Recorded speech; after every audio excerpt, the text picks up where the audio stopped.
तो प्रथम जो सूत्र है न्याय सूत्र क्या है? प्रमाण प्रमेय संशय प्रयोजन दृष्टांत सिद्धांतावयव तर्क निर्णयवाद जल्प वितंडा हेत्वावास छल जाति निग्रह स्थानानां तत्वज्ञाना निश्रेयसाधिगमा। इसमें जो प्रमाण है प्रथम उसी के ऊपर चर्चा कर रहे हैं। तो इन्होंने कहा प्रमाया कर्णम प्रमाणम, ये इन्होंने लक्षण बनाया। अब यत्तु से जो है कुमारिल भट्ट के जो अनुयायी हैं मीमांसक, उनके मत को दे रहे हैं, है ना, यत्तु से। और कुछ बौद्ध लोग भी इस प्रमाण के लक्षण को स्वीकार करते हैं, है ना।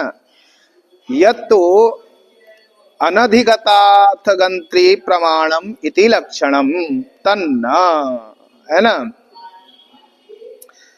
तो कुछ मीमांसक और बौद्ध विद्वानों ने प्रमाण का लक्षण किया कि जो ज्ञान अनधिगत पूर्व में अज्ञात अर्थ को ग्रहण करता है वह प्रमा होता है। मतलब क्या है?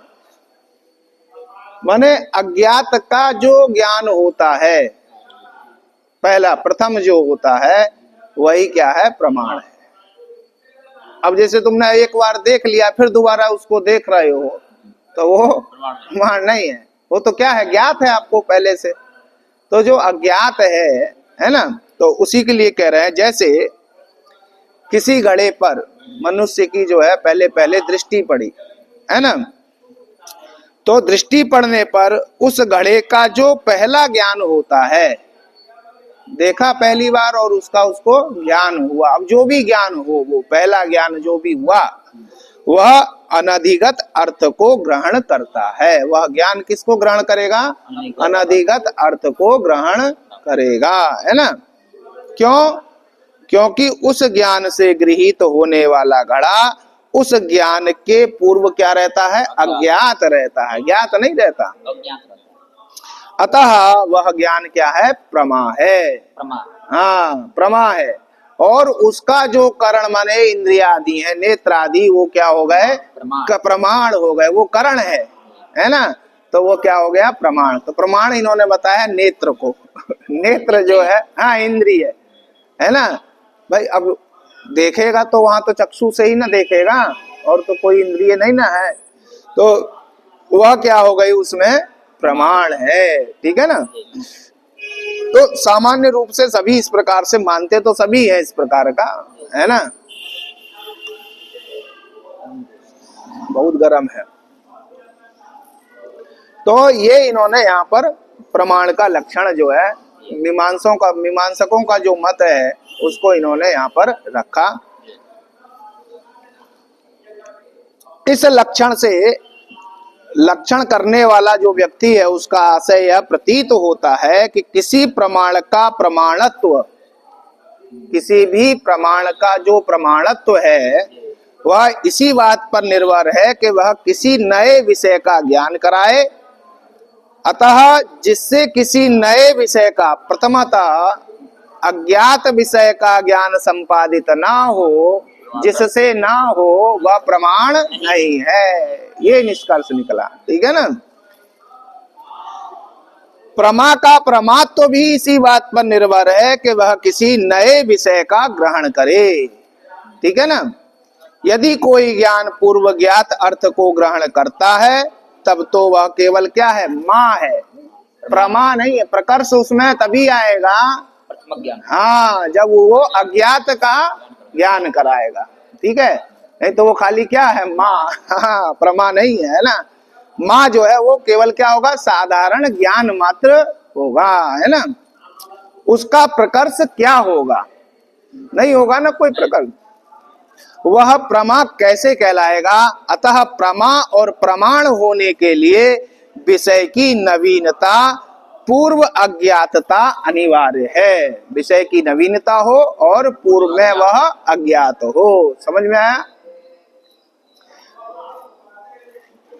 अब ये कहते हैं कि भाई ठीक है कि यथार्थ अनुभव को प्रमा तथा यथार्थ स्मृति को प्रमा भिन्न कहने वाले जो नैयायिक हैं,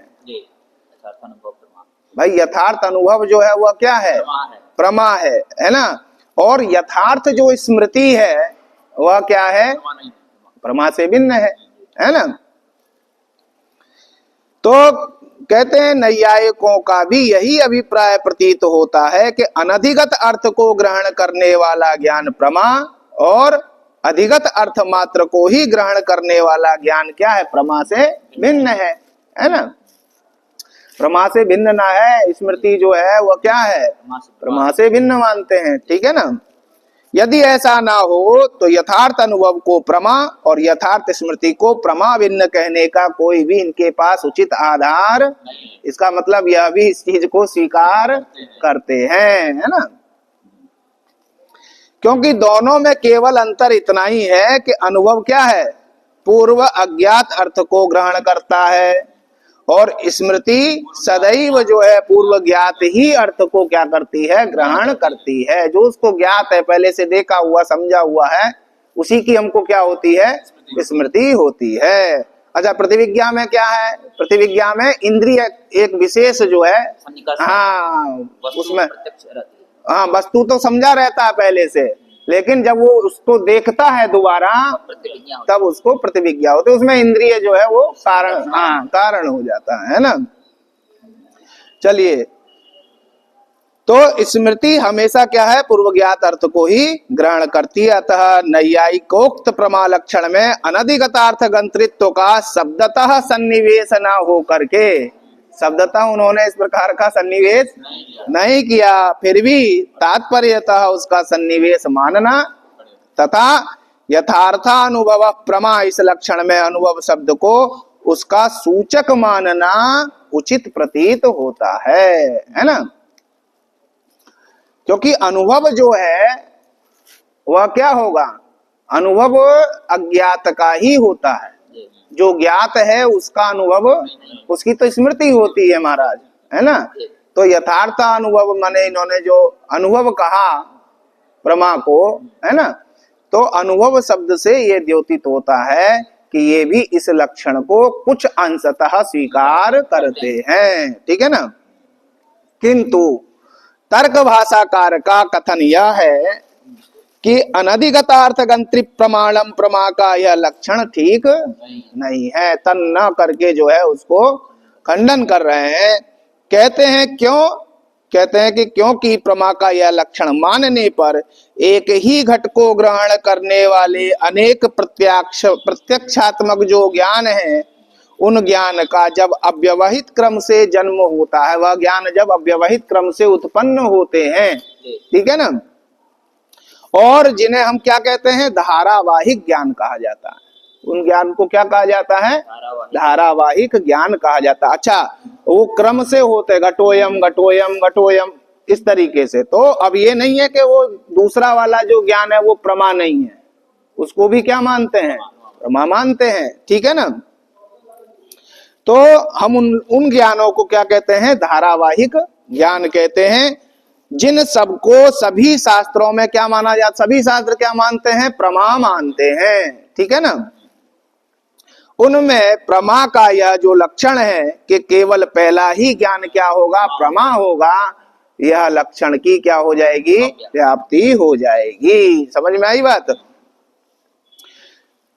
और बाकी सारे ज्ञान क्या कहलाएंगे भाई? पहला ही ज्ञान क्या कहलाएगा? इनके यहाँ प्रमा कहलाएगा, बाकी सभी ज्ञान क्या है? प्रमाभिन्न कहलाएंगे, ठीक है ना। अब प्रमा हो जाएंगे क्योंकि पहला ज्ञान ही क्या है? अनधिगत अर्थ को ग्रहण करेगा, ठीक है ना। दूसरे सभी ज्ञान जो है वह ज्ञान तो अपने पूर्ववर्ती ज्ञान से अधिगत अर्थ को ही ग्रहण करेंगे। इस प्रकार धारावाहिक स्थल में दूसरे तीसरे आदि जो परमात्मक ज्ञान है, उन ज्ञानों में प्रमा के इस लक्षण की अव्याप्ति होगी। समझ में आया? तो वही लिख रहे हैं, तन्ना एकस्मिन् एव घटे घटोयम घटोयम इति धारावाहिक ज्ञानानाम गृहीत ग्राहिणाम अप्रामाण्य प्रसंगात, है ना। अन्य जो प्रथम से बाद के जो द्वितीय तृतीय आदि जो ज्ञान है, उनमें क्या होगी? इस लक्षण की अव्याप्ति हो जाएगी, ठीक है ना। खाली प्रथम लक्षण में ही जाएगा, अन्य में नहीं जाएगा। और कहते हैं इस पर यदि यह कहा जाए कि धारावाहिक ज्ञानों का आकार केवल घटः घटः घटः इस प्रकार नहीं होता, क्या होता है? घटोयम घटोयम घटोयम इस प्रकार होता है, तो इससे स्पष्ट है कि धारावाहिक ज्ञान केवल घट को ही ग्रहण नहीं करते। किसको ग्रहण करते हैं? घट के साथ साथ जो अयम इदम तत्व है उसको भी ग्रहण करते हैं, है ना भाई? आप कह रहे हैं घटो अयम अयम घटा बोल रहे हैं, है ना? तो ईदन तत्व को भी ग्रहण करते हैं, और ईदन तत्व का अर्थ है वर्तमान काल संबंध, है ना? ईदन तत्व का क्या अर्थ है? वर्तमान काल संबंध। हाँ, वर्तमान काल के साथ संबंध, है ना? और वर्तमान काल है तत्त क्षण रूप। वर्तमान क्या काल क्या है? तत्त क्षण रूप जो काल है वही वर्तमान काल कहलाता है, ठीक है ना? इस प्रकार यह अत्यंत सुस्पष्ट है कि जो घटोयम ज्ञान जिस क्षणात्मक सूक्ष्म कालखंड में उत्पन्न होता है, मतलब किसी छोटे से सूक्ष्म कालखंड में उत्पन्न होता है, कौन? घटोयम, यह ज्ञान वह घट के साथ उस क्षण के संबंध का भी ग्राहक होने के कारण, भाई उसका तो घट का तो करेगा ही, घट के साथ साथ उस क्षण का जो संबंध है उसके साथ में उस काल का जो संबंध है, क्षण रूपी जो काल है उस काल का जो संबंध है उसका भी ग्राहक होने के कारण उस क्षण का भी क्या होगा? वह ग्राहक होता है। और वह क्षण क्या है? पूर्व क्षण में ना रहने के कारण पूर्ववर्ती ज्ञान से क्या है? अज्ञात है कि नहीं? अनधिगतार्थ हो गया कि नहीं? हुआ ज्ञान हो गया ना? तो वही कह रहे हैं, तो पूर्ववर्ती ज्ञान से अज्ञात रहता है। इस प्रकार धारावाहिक ज्ञानों के अंतर्गत दूसरे तीसरे ज्ञानों में घट अंश को लेकर गृहीत ग्राहित्व होने पर भी क्षण अंश को लेकर के अनगृहीत ग्राहित्व होने से उनमें प्रमा के उक्त लक्षण की अव्याप्ति नहीं है। देखो अब ये किसको पकड़ लिया? अब ये घट को नहीं लिए, घट के साथ साथ हाँ अयम, अयम किससे संबंध किया? अयम का काल के साथ में, और उस क्षण का जो काल है वो पूर्व क्षण के काल से क्या है? अनधिगत है, वो तो अधिगत है नहीं, ठीक है ना? तो वही कह रहे हैं, है ना?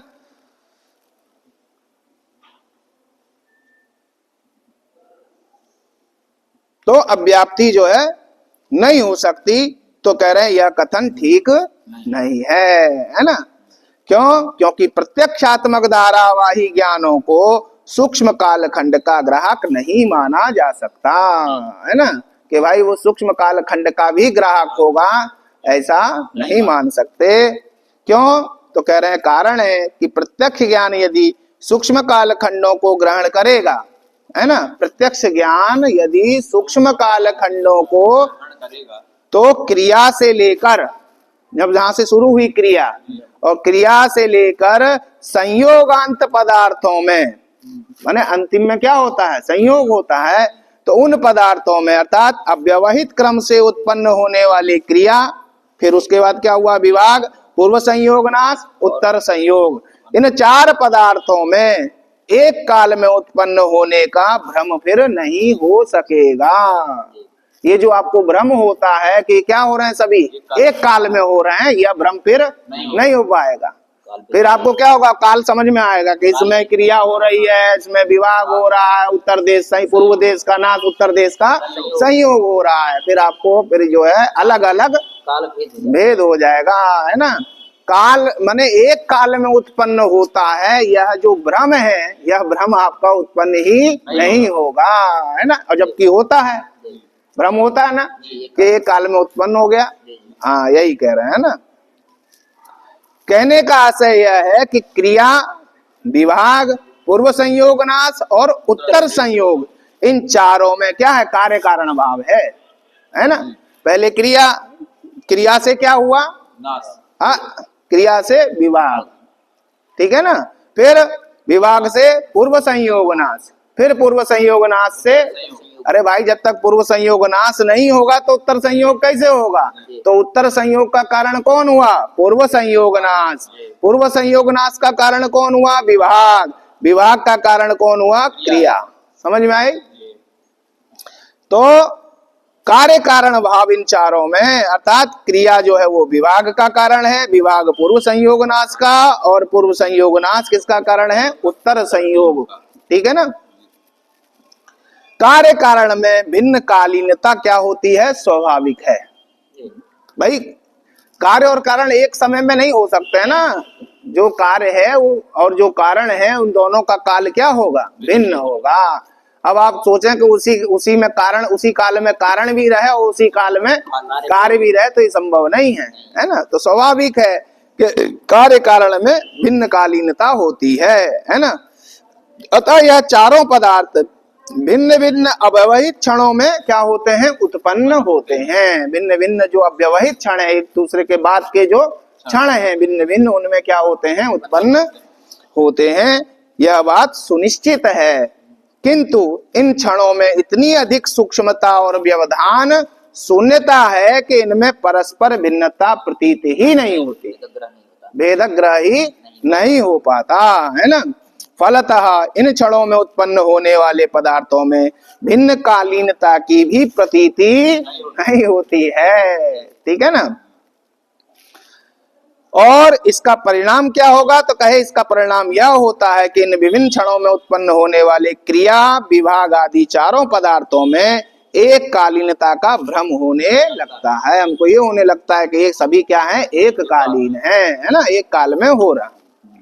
परंतु प्रत्यक्ष ज्ञान से यदि क्षणात्मक सूक्ष्म कालखंडों का ग्रहण शक्य माना जाएगा, है ना, तो क्या होगा? तो कह रहे हैं माना जाएगा तो क्रिया, विभाग आदि के उत्पत्ति क्षणों में, ठीक है, क्रिया हुई, विभाग हुआ, तो इनके जो उत्पत्ति क्षण है उसमें परस्पर भिन्नता का ग्रहण संभव होने से, ठीक है ना, क्या होगा? उन क्षणों में उत्पन्न होने वाले क्रिया, विभाग आदि का जो है, हाँ, उन विभाग आदि पदार्थों में भी क्या होगा? भिन्न कालीनत्व का ज्ञान होने लगेगा। समझ में आई बात? हाँ, फलतः उनमें जो योगपद्य का जो हमको भ्रम होता है वह भ्रम नहीं हो पाएगा, है ना। यही दे रहे हैं। तो इस सर्वसम्मत भ्रम के अनुरोध से हमको क्या मानना उचित है कि प्रत्यक्ष ज्ञान द्वारा सूक्ष्म कालखंडों का ग्रहण नहीं होता। इसलिए धारावाहिक ज्ञानों में तत्त क्षण का ग्राहक मानकर दूसरे तीसरे ज्ञानों में पूर्व ज्ञान से अज्ञात दूसरे तीसरे क्षण को लेकर अग्रहित ग्राहित्व का उपादन करके उसमें प्रमा लक्षण का समन्वय बताना संगत नहीं है। फलतः धारावाहिक ज्ञानों के मध्यवर्ती दूसरे तीसरे ज्ञानों में अव्याप्ति होने से अनधिगतार्थ गंत्रि प्रमाणम, इस प्रमा का जो ये लक्षण है, यह लक्षण मानना उचित नहीं है। समझ में आया? तो वही दे रहे, नच अन्य अन्य क्षण विशिष्ट विषयीकरणाद अनधिगतार्थ गंत्रिता प्रत्यक्षेण सूक्ष्म काल भेदाना कलनात्, है ना। काल भेद ग्रहे ही क्रियादि संयोगांता नाम चतुर्णाम योगपद्याभिमानो न स्यात्। क्रिया क्रिया तो विभाग विभागात पूर्व संयोग नाश ततश्च उत्तर संयोगोत्पत्ति ही। ये क्या दर्शा रहे हैं? ये जो है अभिमान जो हमको होता है योगपद्य का, माने युगपत, युगपत का जो भाव है वही क्या कहलाएगा? योगपद्य कहलाएगा। एक साथ होने का जो अभिमान होता है कि सभी क्या होते हैं? एक साथ होता है ना। तो ये अभिमान फिर हमको नहीं होगा। ठीक है ना। अभी लिखे तो बहुत कुछ है इस पर। चलिए अब आगे कहते हैं, ननु प्रमाया करणानि बहूनि सन्ति प्रमात्री प्रमेयादीनि तान्यपि किम करणानि उत न, है ना। कहे भैया प्रमा के करण तो बहुत सारे हैं, प्रमात्री प्रमेय आदि जो है, तान्यपि किम करणानि, क्या वह भी जो है करण है? उत न, या नहीं। ठीक है ना। उच्यते, है ना। कह रहे हैं प्रमा के कारण जो है वो तो बहुत सारे, जैसे प्रमाता, प्रमेय, तो क्या वे भी जो है प्रमा के कारण माने प्रमाण है अथवा नहीं, है ना। इस प्रश्न के उत्तर में कहते हैं उच्यते सत्यपि प्रमातरि प्रमेय च, कह रहे हैं होने पर भी, है ना, किसके? प्रमातरि और प्रमेय के। प्रमेय च परमानुत्पत्ते इंद्रिय संयोगादौ सति अविलंबेन प्रमोत्पत्ते अतः इंद्रिय संयोगादिरेव करणम, है ना। करणम, इंद्रिय संयोगी क्या है? करण है। अतिशयितं साधकं। हाँ, प्रमायाः साधकत्वा अविशेषेपि अनेनैव उत्कर्षेण अस्य प्रमात्रादिभ्यो अतिशयितत्वाद् अतिशयितं साधकं साधकतमं तदेव करणम् इति उक्तम्। अतः इंद्रिय संयोगादिरेव प्रमाकरणत्वात् प्रमाणम न प्रमात्रादि, है ना, माने प्रमात्री प्रमेय आदि जो है, प्रमाता हाँ, वो जो है करण नहीं है। ठीक है ना। तो लिख रहे हैं कि प्रमाता और प्रमेय के उपस्थित रहने पर भी प्रमा की उत्पत्ति नहीं होती, है ना। किंतु इंद्रिय संयोग आदि का सन्निधान होते ही बिना किसी विलंब के क्या हो जाती है, प्रमा की उत्पत्ति। जहाँ इंद्रिय का संयोग हुआ तो तुरंत जो है हमको ज्ञान हो जाता है ना। अतः इंद्रिय संयोग आदि ही प्रमा का करण है, प्रमाता प्रमेय आदि जो है वो करण। यद्यपि प्रमा का साधकत्व माने कारणत्व प्रमाता प्रमेय इंद्रिय संयोग आदि में समान है, हाँ, कारणत्व जो है साधकत्व जो है वो तो समान है सब में। जी, प्रमाता हाँ, प्रमाता में भी है, प्रमेय में भी है, इंद्रिय आदि में भी है, लेकिन साधक तम अतिशय जो है, अतिशयत्व जो है वो उसमें नहीं है, वो केवल किसमें है, में है, ठीक है ना। इंद्रिय और संधि वही दिख रहे हैं, प्रमात्रादिभ्यो अतिशयत्वाद अतिशयितम साधकम साधकतमम तदेव करणम इति उक्तम, है ना। बस करिए।